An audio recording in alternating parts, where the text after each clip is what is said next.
Well, hello there, ladies and gentlemen. This is a second live podcast for SmackView, and I'm bringing in a regular guest panelist when I was doing Raw Down Rebound up until a year ago. The man of common sense and logical thought, the Co-92. Good sir, it has been far too long since we've done one of these things. Oh, it has been, my good friend. Yep.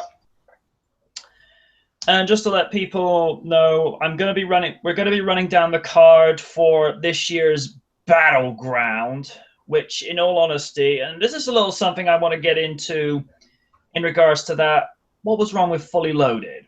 What was wrong with Vengeance? I mean, how can they say something like Battleground is something better than a pay-per-view? I can understand if there was a show that was called Fully Loaded and happened to have guns, because I know the gun problem in America is a little bit of a touchy subject at the moment. Not go there.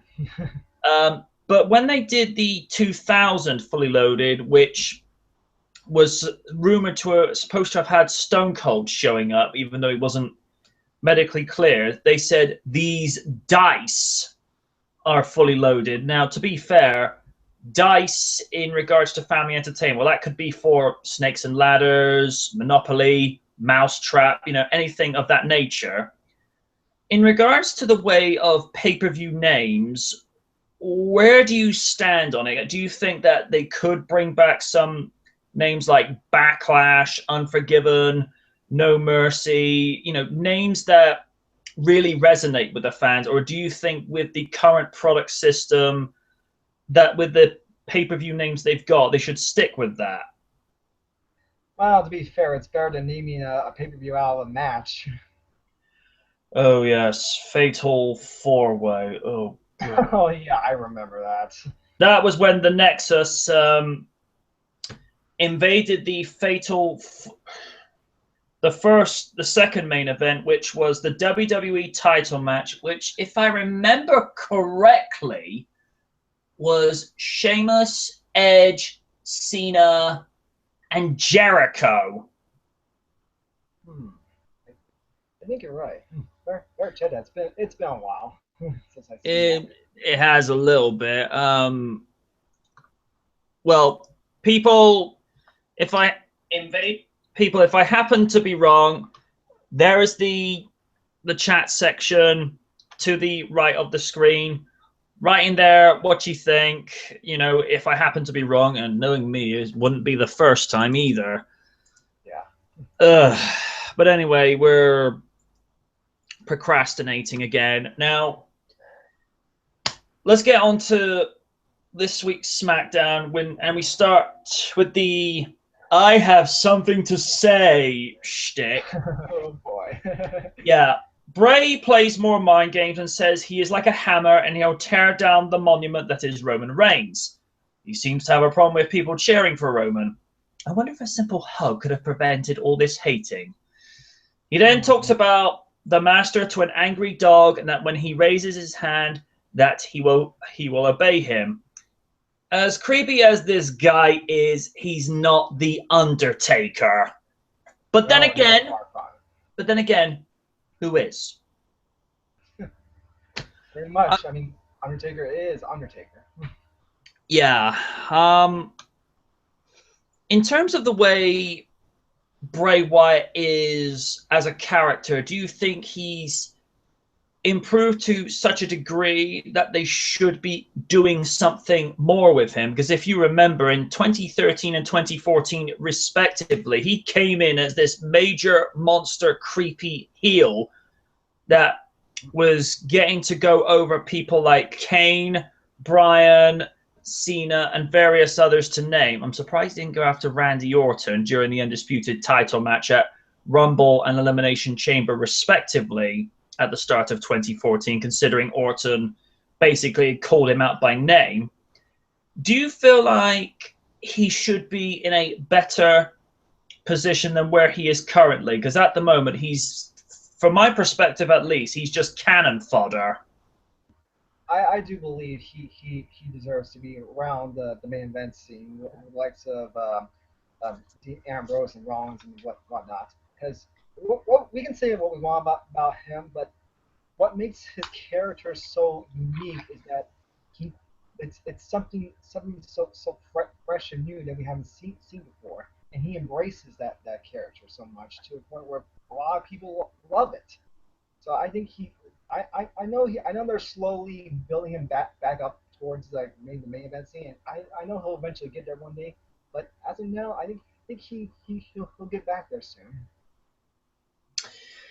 It's interesting you say when wrestlers embrace their characters more, they can actually do a much more effective job at actually selling the character. We just mentioned Undertaker. There's a guy that is Hmm. probably one of the set templates in then World Wrestling Federation and now the World Wrestling Entertainment, and people are messaging me. I don't know why people are doing that. I'm gonna put my phone on mute as well. Sorry about that, folks.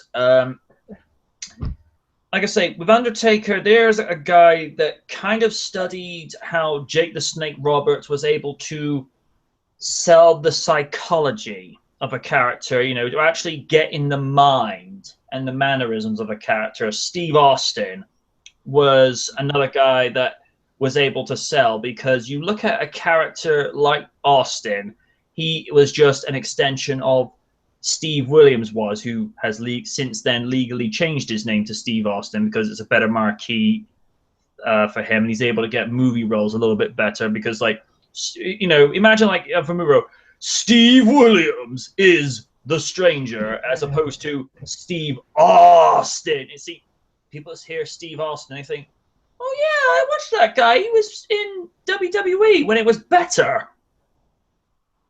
Hmm. Yeah, another Notice your mic guy is being a little shaky. another guy who was really good at selling it as much as we begrudge some of the things he's done. Triple H knew how to sell his Hmm. character. Not so much Cena these days because the guy's just staler than stale bread, but that's another topic for another discussion. You look at someone like Pretty much. Fan you look at someone like Fandango as well. That was a guy, he sold his character in spades, and what do they do? Mid card. I remember we used to hate the guy before. Boy, how times change.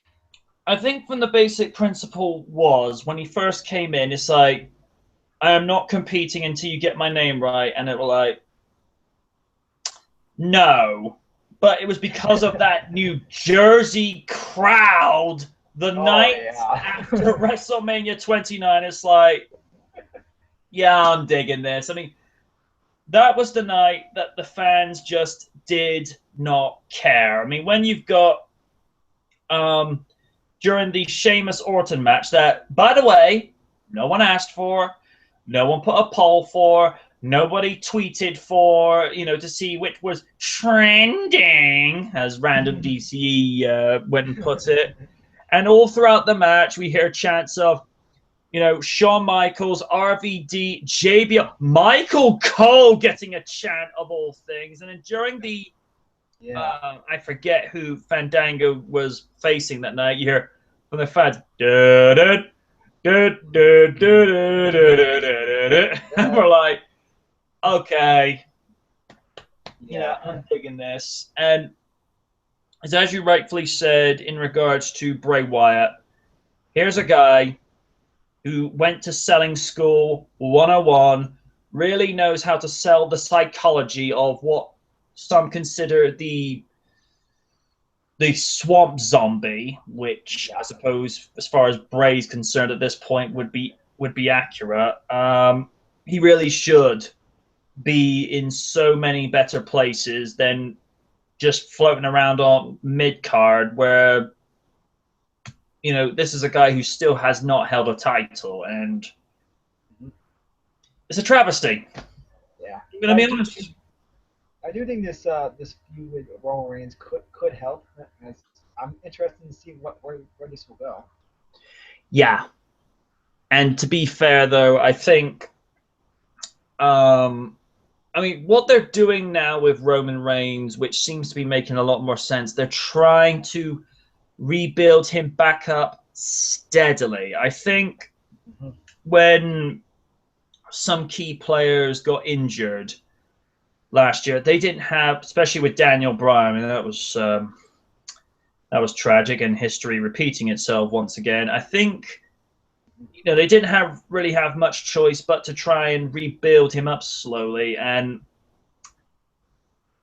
as much as I recognize that Reigns is a good athlete, Mike time he's slowly getting better. Yeah, I will agree. He is getting a little bit better with it. But I think they, particularly for WrestleMania, he wasn't ready. I fully agree, and it was, I think that was the one thing that hurt his character, and to the point where I felt so bad for him, is that they pushed him too hard. It physically he was ready, mentally and charisma wise.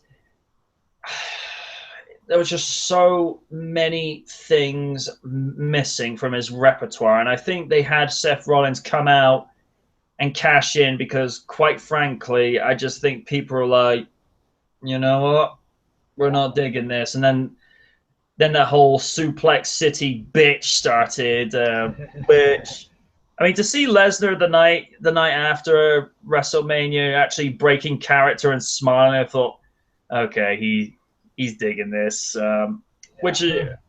which is quite weird to see him as a face again, because normally you associate Lesnar with just being like this monster heel destroyer, with Heyman being the best mouthpiece in the business, which he is. I would For go on. I would say he's kind of like between in the middle of the anti-hero at currently. Yeah, yeah, I wouldn't go. I wouldn't disagree with that. We're live. We're live on Google Hangout, dude. Don't worry, it's just random. Oh, hey, Hey, random, how's it going? We're doing this week's SmackDown and also covering Battleground. Oh, okay. Yeah. Hello. Yes. Let's say. I mean, I do you shot. Anyway, and we'll focus on to Big E and Kofi Kingston versus the Lucha Dragons. I'm going to be blunt when I say this. Forget the New Day, which at this point is something I think everyone would like to do. The Lucha Dragons were not only the better performers in this match, but they should also be the challengers to the primetime players. Sin Cara and Kalisto were just much more exciting to watch, especially Kalisto. His quick counter moves reminded me of Rey Mysterio's debut against Chavo Guerrero Jr. back in 2002, which was just before Vengeance 2002, which then saw Triple H deciding to go to Raw and the return of Shawn Michaels on pay-per-view. And of course, sadly, New Day won this particular match. What's your overall take on the Lucha Dragons at the moment? Because they are something much freshly needed in the tag team division at this point.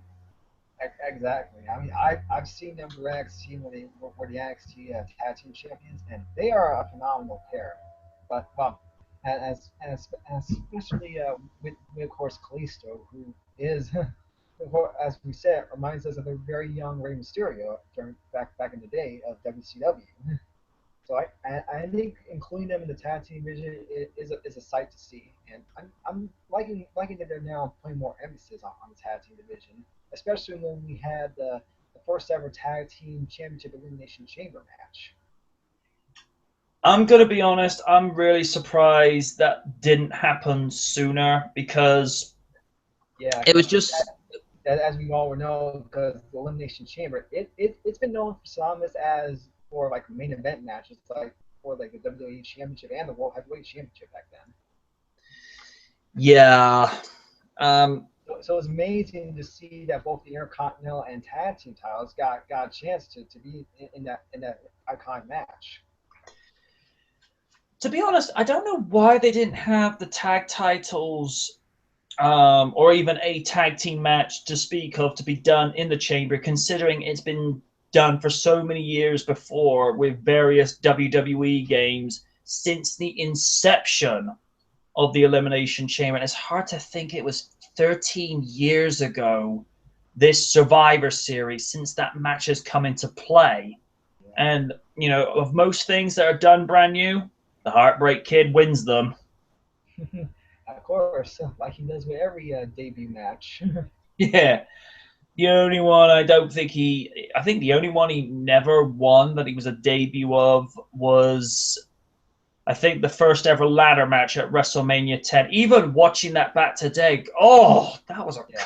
Well, technically, if we're speaking, he did compete. Bret Hart and Shawn Michaels did compete in a ladder match before WrestleMania 10. Oh, I was not aware of that. Thank you for the correction. Yeah, I saw. I have it on the ladder match DVD. Wow. It's one of those matches is always going to be unpredictable, and as you say, to see the Elimination Chamber actually, be used not just for a world title match. I mean, it's been used for #1 contenderships before, and now actually allowing it to be used for a mid-tier championship, and now being used for the tag team titles. I mean, especially what Kalisto was doing at the top of the Chamber during that tag team match. And I'm looking, that was giving me both reminders of the first Spider-Man movie, and it's just the way he just latched onto the actual Chamber. I was like, yeah, I'm getting reminders of RVD when you just hear JR go, he's like Spider-Man! That's a cute little outfit. Did your husband make it for you? Oh, can't believe it's been 13 years since that one as well. Where does the time go? I know, man. Probably best not to think about it. And then we get King Barrett versus Jack Swagger. American and Patriot. Oh, Swagger. I know, such a fall from grace as well. American Patriot against a Royal Pain. Swagger seemed to only have brief momentum as Barrett used some savvy tactics to get the former ECW champion and former World Heavyweight champion, because he was World Heavyweight champion for a small amount of time in 2010 because he won Money in the Bank at that year's WrestleMania, which is also the last time the Money in the Bank ladder match was actually showcased at WrestleMania, because for a time it was actually a main staple at WrestleMania for a few years. But basically, Barrett just used savvy tactics to get Swagger off guard before a royal beatdown ensued before Bullhammer. I'm going to be honest, first of all, with Barrett. Although they're giving him yet another push, do you ever find whenever he's had the Intercontinental Championship, it's like, okay, we've got him the belt, but what do we do with him? Yeah, that's kind of a problem, that the officials and the bookers don't know what to do with Barrett wherever he has the title on. That's what really hurt him. I found when they put the belt on Ziggler last year as an example, they had so much more of a clue of how to handle that push, what with the opponents to give him. I mean, even with Miz, they gave him useful, incredible opponents to work with, because let's face it, Miz is never going to get back up to world title level. I mean, his run as WWE champion, that was it. I mean, he could have gone back in as US champion again, or possibly another world Intercontinental title run, but WWE champion. I mean, it worked for a time, but I don't know. Maybe he just said something to the office that he shouldn't have done, which I find is interesting. Those who say something to the office, get mid-carded for life, yet guys like Randy Orton are still allowed to float around in the main event. Make of that what you will. But I don't know what it is with Barrett. I mean, physically, you know, real decent physical specimen, nothing technically fancy with his repertoire, but in terms of just straight up, no nonsense tactics, he's the guy to go to. And mic work wise, if we look at the way his character was when he first came in with the Nexus, Yeah. the guy was an ass. Whereas now you see something completely different because he's so comfortable with the microphone and he knows how to get that character across. But again, they don't do anything with him. Yeah. And I mean, I'm glad. It was kind of, I think it was kind of a movement that they have him one King of the Ring, but with this feud with R-Truth going on, I just don't know if it's working. You know, I mean, don't get me wrong. R-Truth is good for, you know, for a comedic element because, and I say this just judging the way that they present his character. R-Truth is never going to be portrayed as a serious character, let's just say, within the same manner as, say, Randy Orton, Bret Hart, even Jericho had his serious moments, which we like to forget about. Yes, especially with R-Truth's heel turn back in 2011. I got okie doke by little Jimmy. Little Jimmy. Oh, that was just so stupid. Yeah, can't remember the last time he went to pay per view. If I remember correctly. Yeah, I mean, remember when he teamed up with The Miz against Cena and The Rock, Survivor Series 2011.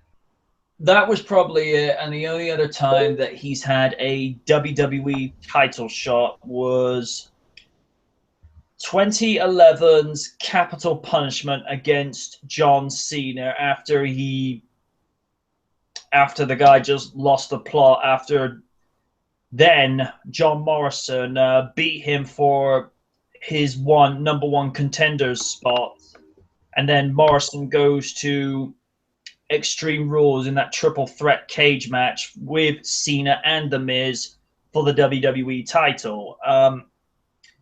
I wouldn't be against the idea of at least another R-Truth title shot, or to have like a moment, or have like a setup where he holds either the United States or the Intercontinental Championship for, say, a month, because he has held the tag titles, you know, quite once or twice. I think once with Kofi, and I'm just trying to think. I don't think he ever held them with Morrison, did he? No, he didn't. I think it was the only tag title reign he had was with Kofi Kingston. And to be fair, they were an effective unit. I'm just surprised they broke them up as quickly as they did. I mean, with Truth, his strongest trait as a character is either to be comedic and make his opponents look stupid, or just to be able to even do as he did when he was originally in as K-Quick, which WWE seemed to want us to forget about, because he came in doing more or less the same thing with Road Dogg just before he left. Yeah, pretty much. Which is why they don't acknowledge his hardcore title reign. Yeah, but that would be a good idea. And speaking of R-Truth, I'm just going to get into another I have something to say moment. R-Truth began a segment saying, "Hear ye, hear me." Okay. And then Barrett had gotten to the point where he'd reached his limit and proceeded to drop a pipe bomb of his own on how Truth is making a mockery of the King of the Ring title and how it's been held by some of the greats, one of which, a certain someone, is getting to their 20th anniversary of their King of the Ring next year. What? And I found myself actually agreeing with Barrett. While Truth, as I've mentioned, does add comedic value to this feud in particular, the prestige of the King of the Ring does elevate the winner to another level. With the not all of them. Well, I was about to say then again, not all of them gets elevated. Remember, like one of like them, Gable or Billy Gunn. yeah, I was going to say one of them being Billy Gunn. Most of those who have won the tournament go on to bigger things. Brock Lesnar became the youngest undisputed champion in 2002. Triple H wins in 97 and steadily gets higher on the card. Kurt Angle wins in 2000 and wins the then WWF Championship 4 months later. A-Log, if you're listening, that was for you. And arguably, the greatest King of the Ring story was in 1996 when Steve Austin won the tournament and not only became the first ever WWE wrestler to curse live on TV, but he became possibly the greatest WWE wrestler in the history of that company. It's a little something that some people are getting somewhat vocal about on the internet, and I think we're probably heading towards in regards to the 2016 wrestler cover on WWE 2K16. Now, a lot of people are saying it should have been a superstar of the current era, either maybe Daniel Bryan, Dolph Ziggler, possibly. Technically, Daniel Bryan was on the cover of 2K14. Some had even suggested possibly the Divas or the Authority, and with the deepest respect to the women's division, I don't think that would be, and let's dust off those Dr. Evil air quotes, best for business. The other choice that some suggested was the Authority. I wouldn't go that far. And to that I say, nay. When you look at in the scope of things, as I've mentioned just now, next year is the 20th anniversary since when Steve Austin won the 96 King of the Ring. And originally, as most people know, thanks to the courtesy of the curtain call at Madison Square Garden in 96 with Hall, Nash, Michaels, and Triple H. Triple H was originally scheduled to win the 96 King of the Ring tournament, but as it said on Steve Austin's last DVD and Blu-ray that I know of for WWE, fate played a very good hand in Steve Austin winning that night and set the course of things to come. I tend to look at it from the perspective of, let's be objective about this. How many current wrestlers, with the exception of, like I say, your Zigglers and your Daniel Bryans, that are still as popular as Steve Austin? Anytime you hear his music go off on Raw or SmackDown, those people go insane. I don't know what it is. It's I suppose if I had to put this into context, it's like any convention these days. If you hear like about either Kevin Conroy or the original voice actors for the 80s Turtles series, you hear they're showing up, those people will flock to it. Oh, yeah. No questions asked. And I met Rob Paulson this year. Nice. Yeah. Got his picture and everything. The guy is just possibly one of the most versatile voice actors in the history of voiceovers and animation, because I don't know what it is. And the thing is, even to hear his voice now, it hasn't aged at all. But we're getting off track here. Yeah. But yeah, really don't have that much of a problem with Steve Austin being the cover guy for 2K16, and even he has finally put this to bed. WrestleMania 32, him and Lesnar. I don't think that's happening anytime soon. As much as I would love to see that match, I don't know if it'll ever happen.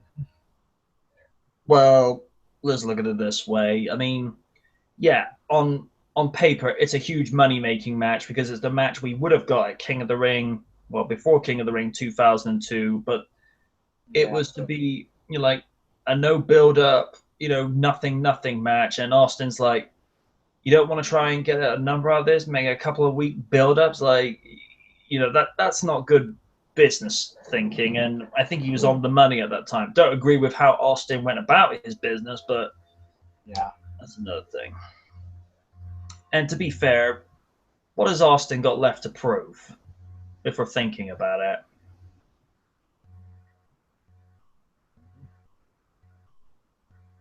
Okay, he's got nothing to prove. Okay, we'll table that discussion. Oh, goody, we're going for some more talking. Oh, no, that's me not getting my notes in line. Sorry, my bad. Now, here's a match that has pay-per-view written all over it. Cesaro versus Rusev. Oh yeah. All I can say is wow.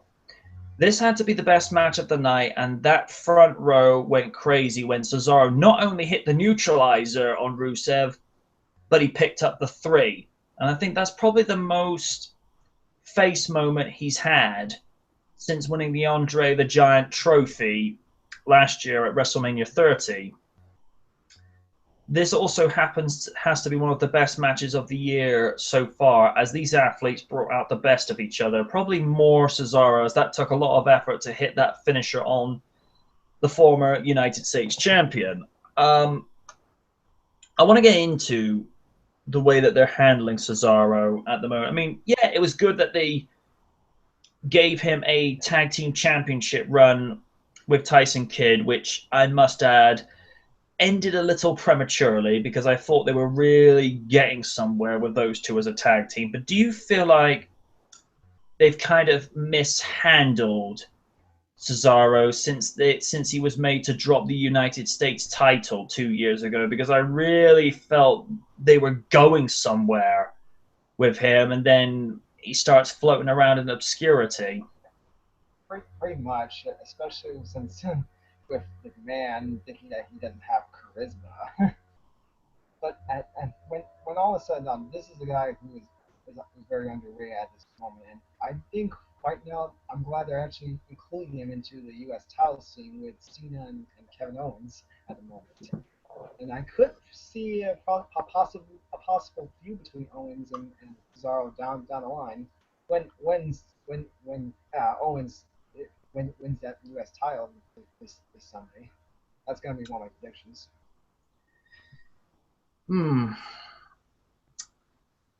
See, Cesaro has got that capability to be a potential world champion in the future because, Yeah.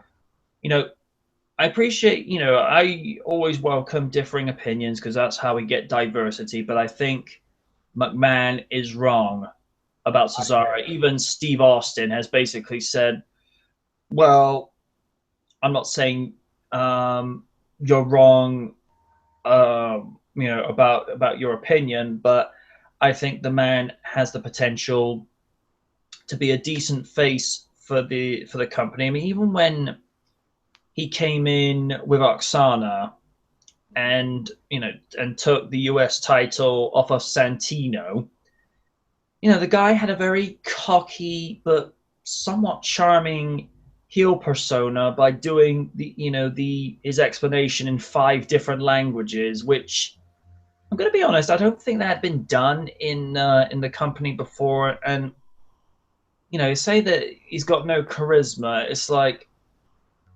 he's got the most thing down to a T. He's got his physical routine perfected. I mean, considering this guy was a rugby player before he made the switch over to professional wrestling, a few years ago. I don't know. I just think it just sends more and more that McMahon just doesn't know what works anymore. And I think it's high time that, as much as I have my personal issues with Triple H, as a businessman, I can't fault his thinking. I think he's got the right way to go with this company. Yeah, how especially what he's been doing in NXT lately. He knows what works. He cares about the quality of wrestling. Yeah, and in fact, he actually wants to make it more of a wrestling-themed product, something Kevin Dunn knows nothing about. Fuck that buck-tooth bastard. I know. One of the matches that they had last night as well, was a rematch from this week's Raw, which was Neville versus Stardust. Now, as everyone knows, I haven't watched Monday Night Raw fully since more or less midway through season 7 of RDR, and most people know why, because Raw at that point was just ugh. I just couldn't get into it, and even Triple H has admitted himself Raw needs to go back to 2 hours, or at least more to the point of 2 hours is easier to write for, whereas that last third hour, yeah, it's a lot to write for. Yeah, especially he admitted it's just so hard, especially with 3 hours. Yeah. Neville versus Stardust, a Superman versus a Joker. And the joke was on Cody, as Neville got the roll into a pin whilst Cody was distracted and got the 3 count, because Cody did actually push his hands down the ropes whilst he had a pinning move over Neville, and the ref's like, and this is a guy having an Earl Hebner moment before Hebner went and did stupid stuff that got himself fired. He literally just. He has a job today. Oh yeah. It actually went into the backstage area where Neville's having an interview, basically stating that he saw an opportunity and took advantage of the pinning combination that he did on Stardust, and basically decided to crash it. And Stardust effectively goes and says, "You think we're living in the Altitude Era? Well, buckle up, because you're not going to enjoy this ride." And I'm like, this is going to become a thing, isn't it? I mean, to be fair, originally, apparently, when McMahon brought Adrian Neville up to the main roster, apparently he wanted to base his gimmick off Mighty Mouse. Oh, boy. Now, the Hurricane was one thing, because that was somewhat original. It's basically a comic book fan trying to be a superhero, in a similar vein to like how Kick-Ass was done a few years back. But with this, it's just Neville. The only thing that's superhero about him is the cape and just those high flying moves. And the rest of it is just like the guy can leave you breathless just by watching his matches. Yeah, and to be fair, at least he's acting like himself when he was in NXT. The cape-in is just pretty much an entrance attire at this point. And and you look at how Cody has gone since making the change to Stardust.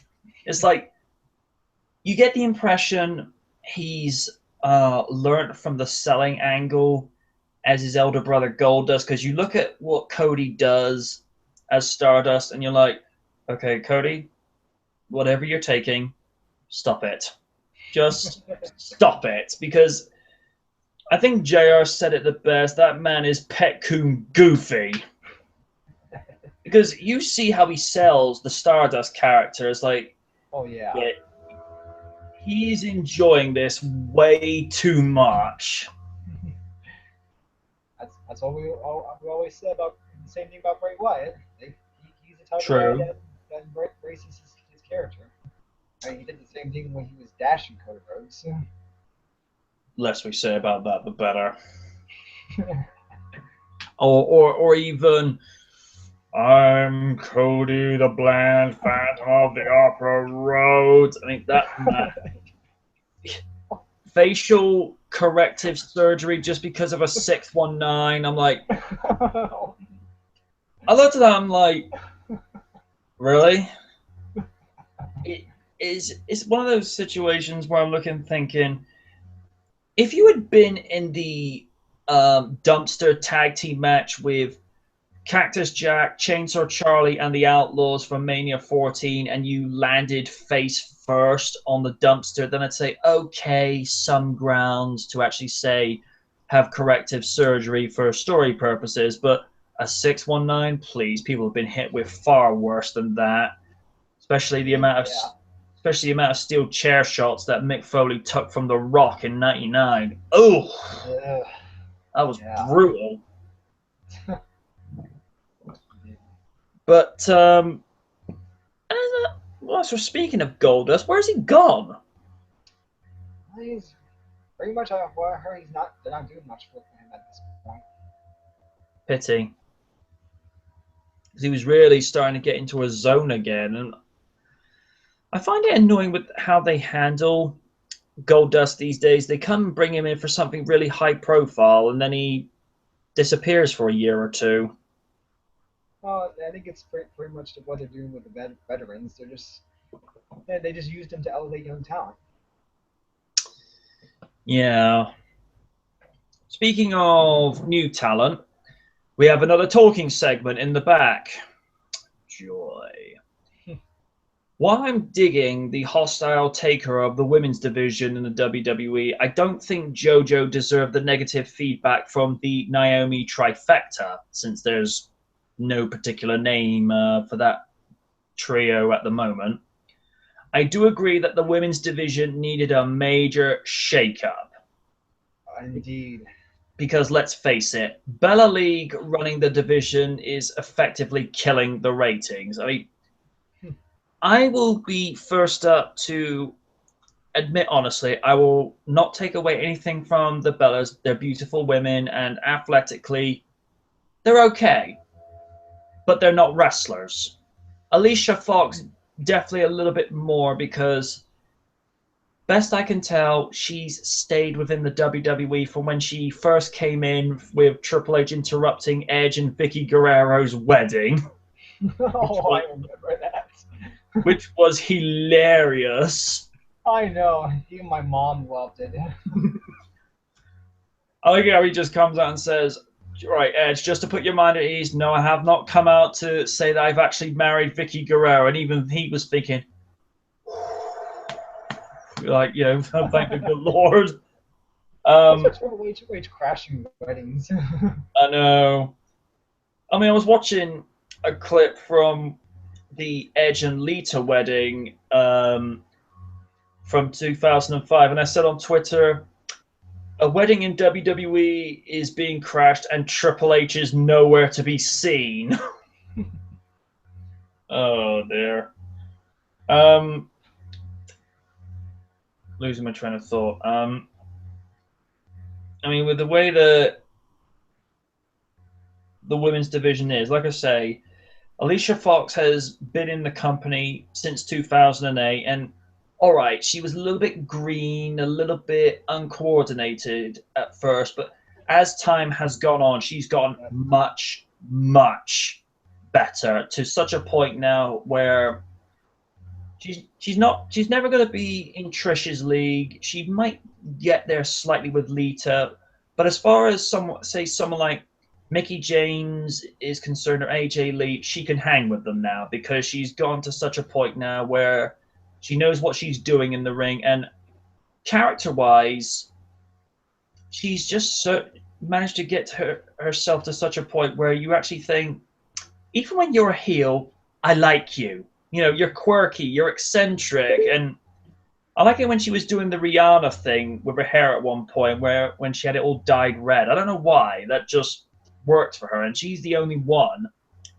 in Bella League that is actually a credible wrestler. And then, of course, we had this week on Raw with Becky Lynch, Sasha Banks, And Oni Rakaku, if you happen to be listening, woo! Charlotte, champ, my daughter, Charlotte, woo! Run this division. Wow.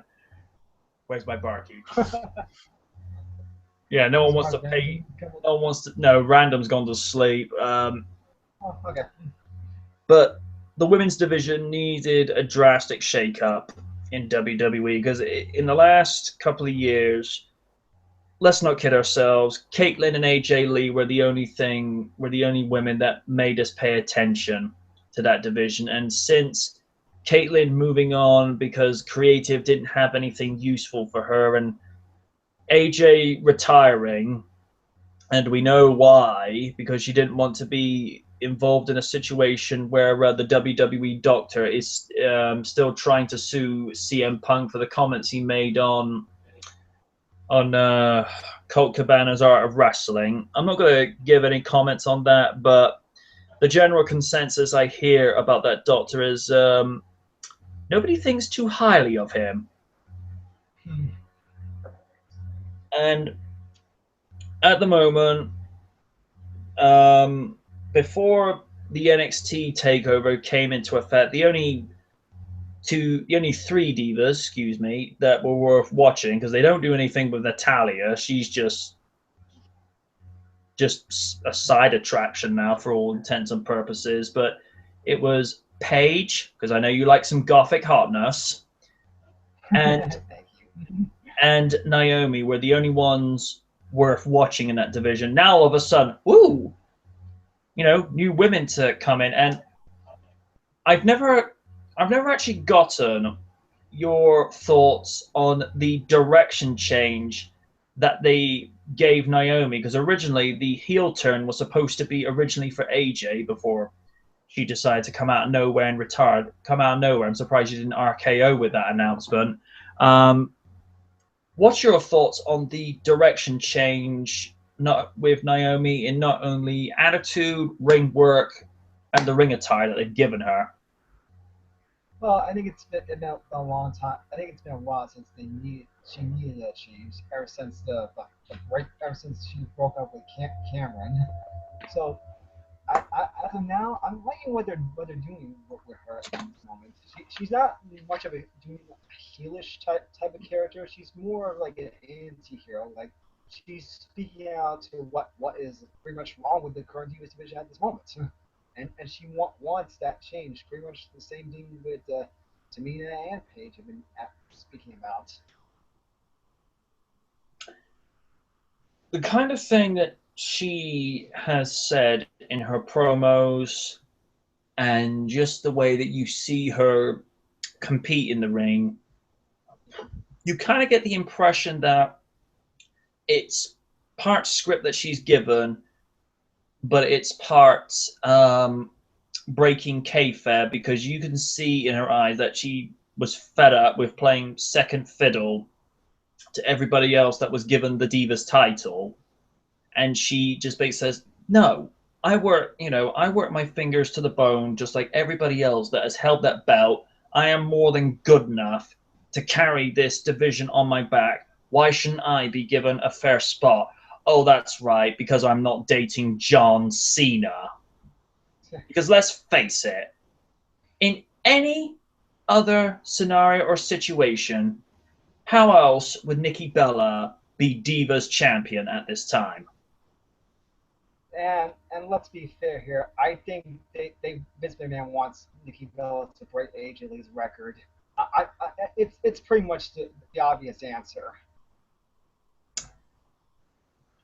The only ones I think, and this is just me spitballing this, I think the only person at this time who is probably more than qualified to break AJ's record is Paige, because Nikki, again, beautiful woman.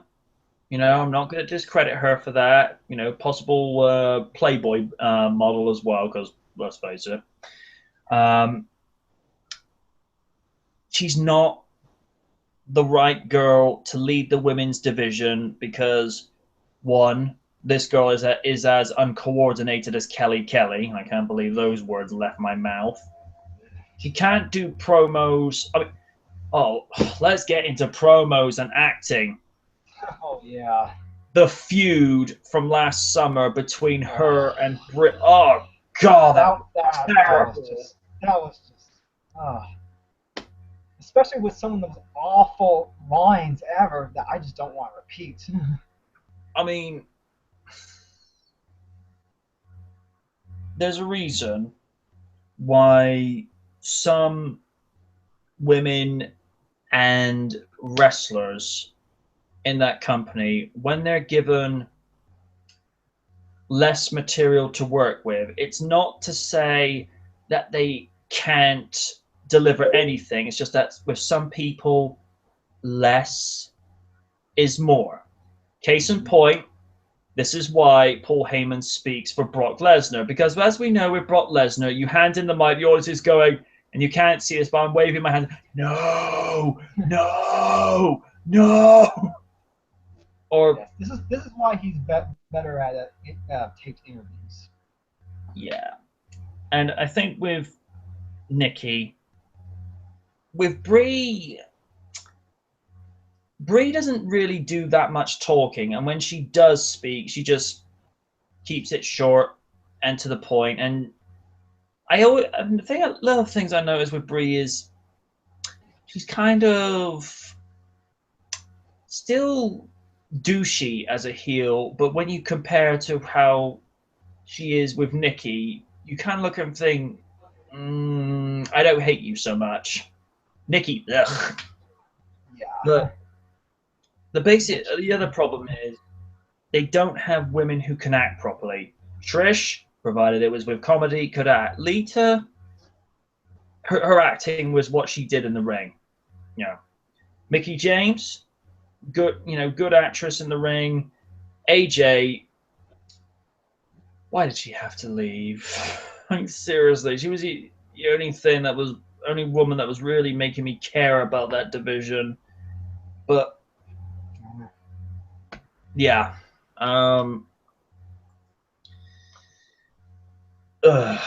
anyway, you're adding NXT Women's Champion Sasha Banks, who I've seen little bits and pieces of her work from NXT, and wow, I just hope they allow her to actually do in NXT, do in WWE what she can do in NXT. Becky Lynch, I haven't seen her, but Charlotte, I've seen bits and pieces. She does take after her old man. Those additions does make for an interesting setup because fresh talent have come into the fold.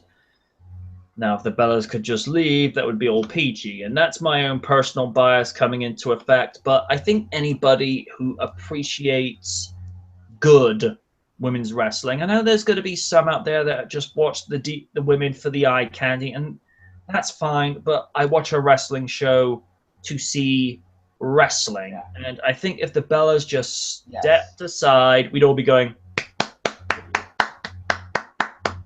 yes. Problem. Let's remind those officials here. The women's division or Divas division is supposed to be for wrestlers, not glamour models, Kevin. Not you, Jake. Yeah. See, I preferred it in regards to the glamour side of WWE women when they just kept the whole glamour pictorial thing to just the magazines and the DVDs. You didn't need to bring it into Raw, SmackDown, or the Total Divas. Yeah, because that's pretty much all they care about in the Divas division these days. I mean, I'm glad that they're doing something with JoJo. I think they could have done more with her ring work. So I think the only time I've seen her step in the ring was Survivor Series 2012 when it was the Total Divas versus the True Divas, as AJ coined it. And unfortunately, poor JoJo had to step into the ring with Tamina. And I'm like, Yeah. Tag out, girl. Tag out. Tag out. Yeah. I mean, you're cute and all, but you're not going to survive. Um, again, I'm kind of, I'm glad that they're doing something a little bit different, and it was weird to see Steph have somewhat of a neutral face moment, and basically just finally going after Nikki Bella and saying you're not going to, monopolize this Divas division. I'm like, that's weird considering you made her Divas champion in the first place, but that's another story. It's like anything, when something's stale, you look at what you can do to actually revise and reform that product. I mean, why do you think Cena's out of the main event? Because people got sick of it, finally. I get the impression this could lead up to Survivor Series, because sometimes when they sow the seeds for that particular time of the year, they always start either early fall or late summer. And the fact that there's 3 stables in the women's division now, I mean, all that's left to come in is for Natalia, Emma, and let's just throw Cameron in for the sake of argument. There'll be a 4th stable, so we'd have a 4. Oh, why not include Summer Rae? Oh yeah, of course, Summer Rae. My bad.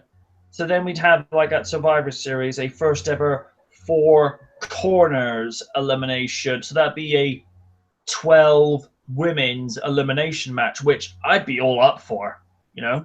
Something a little bit different, something fresh. That's what.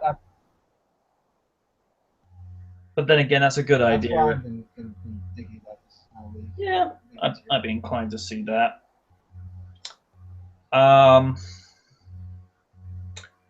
The only thing I'm looking for women, for push wise in the women's division, hopefully by the end of this year, or if as later by Royal Rumble, we see the Divas belt on Naomi, because it's long overdue. I would love to see that. Yeah, I think everyone would. And we finally get to the main event. Roman Reigns and Dean Ambrose versus Sheamus and The Big Show. Ugh, God. I mean, if this was Big Show face, I don't have a problem. If it was Big Show as a heel, it's like, ugh, changing the channel. Yeah. This was a wild main event that Roman was on course to win, but surprise, surprise, Bray decided to intervene once more and allow Big Show and Sheamus to win via DQ. Not too content with being robbed of a win, Reigns Superman punches Bray and then spears Sheamus.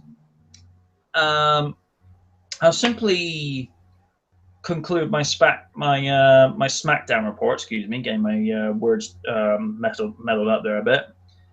This week ended with a strong finish before heading into this year's Battleground. From what I saw, everything was being put in place with decent momentum ahead of the rematch between Lesnar and Rollins for the WWE Undisputed Championship, and I'm giving SmackDown an A this week. Here's the thing I always find in regards to the contrast of style and quality between Raw and SmackDown. Raw may be the longer running show. Just because it's been running longer does not make it the better show. And while I will concede there have been times in the past where SmackDown just didn't measure up in quality, at this particular point in time, look at the quality of wrestling that they've got to work with in a 2-hour show. The promos are kept straight to the point, and I tend to find it's where the mid card can get a decent run out and shine, whereas Raw just seems to be a 3-hour soap opera that we don't really have any need for at this time. Currently, where do you stand in regards to the whole the writing process and the general result of quality that you get between Monday and Thursday nights. Well, like we said before, with the 3 hour thing on Raw, it just hurts the show, and especially with the way with the people running it, production wise. So, and while the same can be said with SmackDown, at least sometimes they can put on a genuine type of show. That's my take on it. Yeah, I'd say that was fair, and this was something that we covered at the 2012 SummerSlam Survival SummerSlam review panel. Excuse me. Yeah, and I'm botching already. Yeah, Yeah. One of the things that we did talk about was the way that the 3 hours was affecting the show. And, it's one thing if you have a 3 hour event for every time Raw makes it to a milestone. I mean, Raw 1000 to do 3 hours totally makes sense because how many shows that are done each week, not always live, not always tape, but each week they always put out a show on Monday night, and to reach 1,000 episodes within near the space of 20 years, that's not a bad achievement. But it's the fact that every week is 3 hours. It kind of loses the novelty because by the time you get to something special like Raw getting to its 20th anniversary or Raw hosting the Slammies, you know, there's no novelty to it. And then, of course, there's still this vicious rumor going around online that they want SmackDown to go 3 hours. I do not want that to happen. I think it's fine the way it is. I mean, if Triple H has it his way, Raw will go back to 2 hours, and I say let him. Yeah, but knowing McMahon and the officials at NBC Universal, they like the way Raw is as of now. Even though ratings are not what they once were. Well, they don't care. They'll still they'll still go on with their business. Yeah, pretty much. In regards to that, we'll get on to the card. Now, here's one that I think will probably just get shoved over to the pre-show on the WWE Network. R-Truth versus King Barrett, and believe it or not, Barrett's King of the Ring crown is up for grabs. Well, first of all, ludicrous plot notwithstanding, the match itself will probably be okay because there are two reasonably talented athletes that can sell a decent angle. Now, we've had many things on the line before. We've had the Money in the Bank contract being put up for grabs. Like one example I can think of, Edge and Matt Hardy from Raw Homecoming in 2005 in a ladder match. Loser leaves Raw. We've had Mr. Kennedy put his Money in the Bank contract up for grabs, but that was because he failed a wellness test. Naughty. I don't think there's been any other time in recent history where that has happened, but we've had the classic cliched setting of, aha, I won the Royal Rumble. Haha, you're defending that right at the next pay-per-view. Wait, what?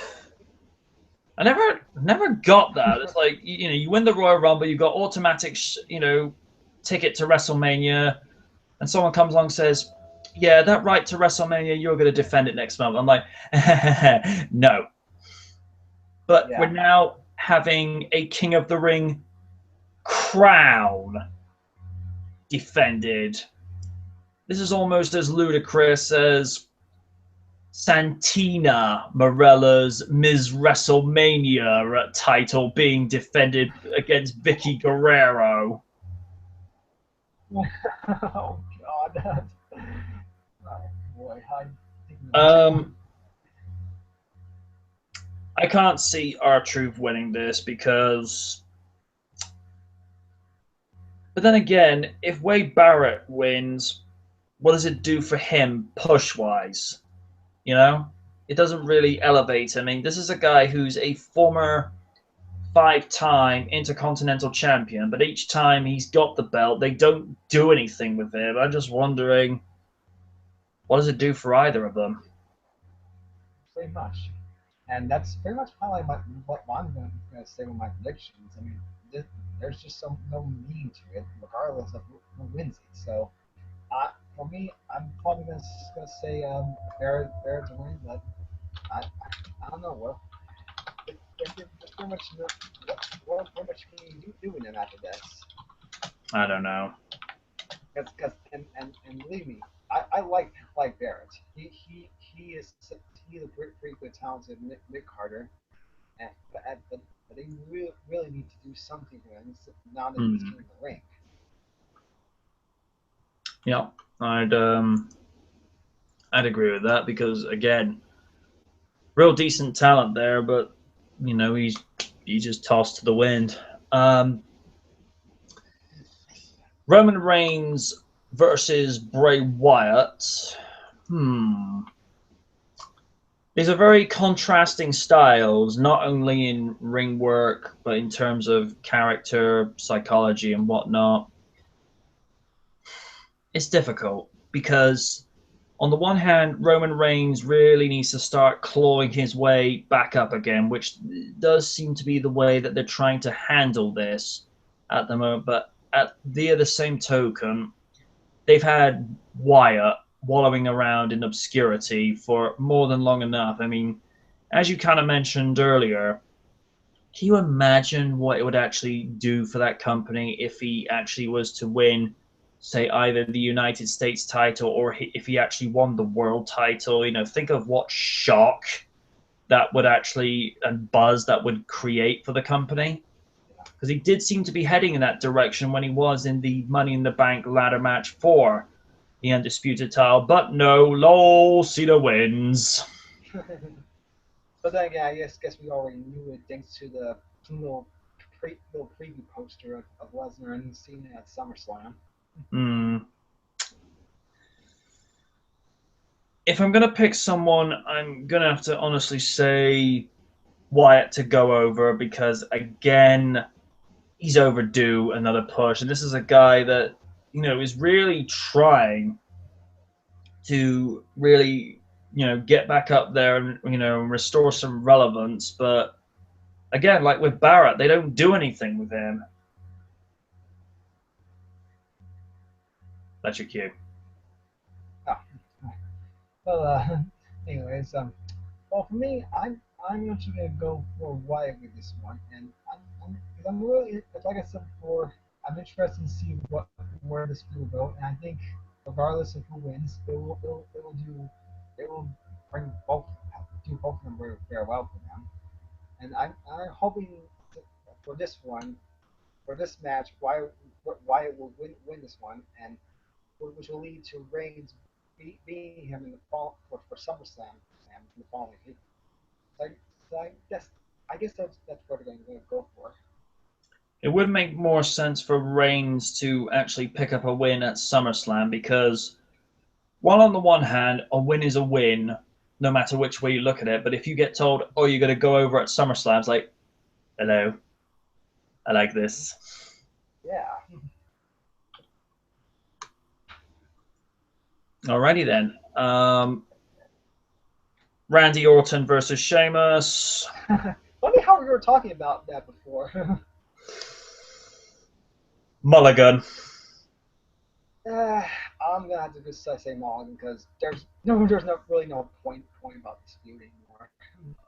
I mean, and this is not the first time that these two have fought each other. If you cast your mind back to 2010, they had two incidents where they fought each other for the WWE title, one at Royal Rumble 2010 and then at SummerSlam 2010 respectively, before Orton picked the belt up a month later at Night of Champions in a six-pack challenge. which most people seem to have forgotten about. But then again, 5 years in the WWE is almost like 2 decades because they go through so many stories within the year. Anyway, Yeah. tag team title time, the primetime players versus the New Day. I'm just going to go straight up and say the players because, one, I don't like the New Day. I don't like the New Day. I don't like the New Day.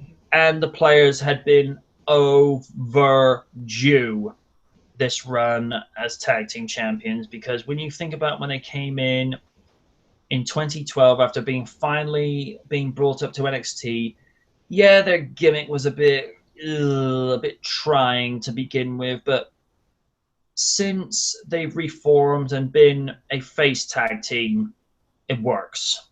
You know, Titus, not that great mic work wise, but you look at the way he moves in the ring, you think this is a future possible United States or Intercontinental champion. And Darren Young, he's just so quick and agile with the way that he executes his character. And it's actually refreshing that, you know, Darren Young has actually been given a championship to work with. Your thoughts? That's pretty. I'm pretty much going with the primetime players at this point because since they just got the belts of the last pay per view, and it makes sense for them to keep it around for a long time. And like I said, and with the New Day and all, like I said, I don't hate Kofi, Xavier, or Big E. They're pretty good talent, but I can see why the gimmick is pretty much hated because it's pretty much nobody likes this cheesy positive the positive type group in an age where most fans care about the anti-heroes. I'm not against a positive gimmick being used, but as you say, it's just the way that it's being forced down our throats. I mean, it's in the same regards as Bo Dallas. And remember when Kurt Angle first came in as the goody two shoes at Survivor Series '99, and he was so wholesome, it was sickening.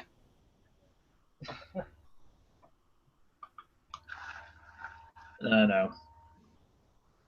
All right, and we had, you know, the third match now between John Cena and Kevin Owens, this time for the United States Championship. And this is the rubber match because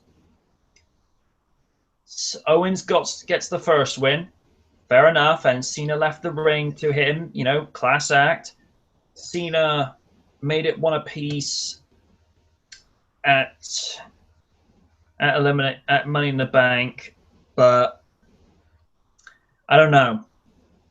Rubber matches are usually where Cena comes out and steals the whole show. It's difficult. On the one hand, I want them to be able to get to say Kevin Owens to go over because he kind of reminds me, wrestling wise, of Bill DeMott. You know, you see this guy come in, you know, very big guy, but then when you see someone who's 280 pounds and does a moonsault off the top rope back in '03, you think, okay, that's something I wasn't expecting. But the other flip side is McMahon's not going to want Cena to lose a second time. So I want to say Kevin Owens, but I think it's going to be lol, Cena wins. Well, for me, I do hope this will be where they have Kevin Owens win the United States Championship, since they made him drop the NXT title to Finn Balor weeks ago. So it would make sense for him to actually win the United States title. And this is a feud that I've been enjoying so far. So I will say, regardless of who wins, I just expect them to put on yet another classic. Yeah, I wouldn't be against that because Owens does know how to sell that character, but at the same time, I think WWE are just going to play it safe and predictable, and ugh, yeah. But to be fair, Cena has been doing really much for the United States title, especially with the Open Challenge matches. Yes. Really made that belt seem like it's worth a damn once more, which is something it's been badly needing. Yeah. And then we come to the main event, the rematch, technically from WrestleMania 31, even though originally it was one-on-one between Reigns and Lesnar. It's now because of Rollins inserting himself into that match. And a little thing, I thought the idea with Money in the Bank cash-in was to catch the champion at a disadvantage after a match had been done. I didn't know you could insert yourself into a match and add yourself as a participating opponent. I mean, if that happens to be in the rule book, then fair enough, but I didn't think that was actually in the list. Well, to be fair, it was very unique. True. Seth Rollins defending the undisputed title against Brock. Oh boy, oh boy, oh boy. Uncle Paul, why does he have my belt? Well, you see, Brock, Seth Rollins is a douchebag. He cashed in his briefcase and he took it from you. But Uncle Paul, I used that belt to keep my shorts up. Brock, I've told you about this before. I don't want to hear about that in public. Random does it so much better. Of course he does. I'm going to be blunt about this. I see this going one of three ways. The most likely scenario is Brock Lesnar comes in, completely destroys Seth by taking him to Suplex City, and just takes the belt off him. The second scenario I see is Seth retains by the skin of his teeth and bringing in hired help from somewhere else in the Authority. And the third scenario, this is where the possible outside chance comes in. Lesnar somehow gets the belt back, gets absolutely beat up, and then Sheamus cashes in. So I have a feeling that might happen. yeah. Like I say, on paper, I can't see Rollins walking out of Battleground with the belt because now, not to take anything away from the architect, he's a great phenomenal athlete, but you look at his mass and his build, and then look at it at like Lesnar. It's like putting Triple H up against the Big Show, And Lesnar is just like this guy that's like, it's like he's like the Hulk in some ways, but he can move around like Sonic, and that's a dangerous physical mix-up that you don't want. Now I've got this image of Sonic, bouncing around like the Hulk. We're going to move on. And I hear fanboys writing, Sonic mad, Sonic smash, Sonic sees fan art that's disturbing. Send us your hate. It embraces us, makes us strong. Yeah. What's your take? Well, like I said, I have a feeling that it could end up being Lesnar, and it could lead to Sheamus cashing in. But it's kind of hard to tell who's gonna actually win this match, because as of currently now, Rollins, where you can say whatever you want, he's pretty much the top heel at this point, and he does his heel work so well. But Yeah. at the same time, since if the rumors are true, that they could be turning Rollins face and having him feud against Triple H, which could be intriguing to watch.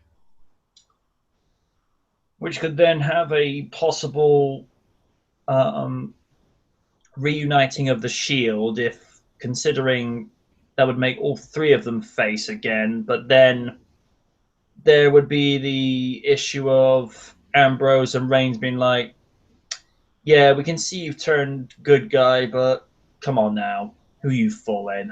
I'm not sure about Shield reunion at this point, because since I think they're doing fine on their own right now. I mean, Dean Ambrose, especially, this guy should be at least either Intercontinental Champion or WWE Champion, because I saw the reaction he got at Elimination Chamber when he counted Rollins' shoulders to the mat. Those people went insane. I know. I think that was a test to see what they were going what they might do in the future. We'll have to wait and see. It's difficult because I don't think I saw last year's Battleground. From what I heard from some people, it was, it was okay. Last year was kind of meh at best. Since and less we said about the first event, the better. Yeah, I heard there were a couple of problems that night, which only went into some detail in RDR about. Of course, Oni being Oni is like, yeah, you see, guys, this pay per view was terrible because Mickey James was not there as the women's champion, and I was not there because, well, I'm only Rakaku, and I'm just damn awesome. And he's putting in the comments later, dude, why are you saying what we're all thinking? And Elman's eating a sandwich. But hi guys. Yeah. Is there anything you want to add? Anything in particular, or should we just wrap things up? Not much I can say, but hopefully for this year's Battleground event, hopefully this will be the third time will be the charm. Well, there's got to be a charm at some stage because you can only keep making attempts at making it decent before someone comes and says, hey, you tried this 7 times before, 8th time, I don't think it's going to be any different. Because as we all know, the definition of insanity is doing the same thing over, expecting a different result. Yeah, just doesn't lead to anything different. No. Well, folks, that'll conclude it for this. I think it's now the second live edition of SmackView on this channel. Big thank you to the Co92 for partaking as a live guest. And sorry it's been so long, dude. And we need to start doing these things again. Yeah, I agree. Yeah, it's been a pleasure. All right. Well, until then, folks, have yourselves a good weekend. Enjoy Battleground. And yeah, that's pretty much all I got. Good night from the night.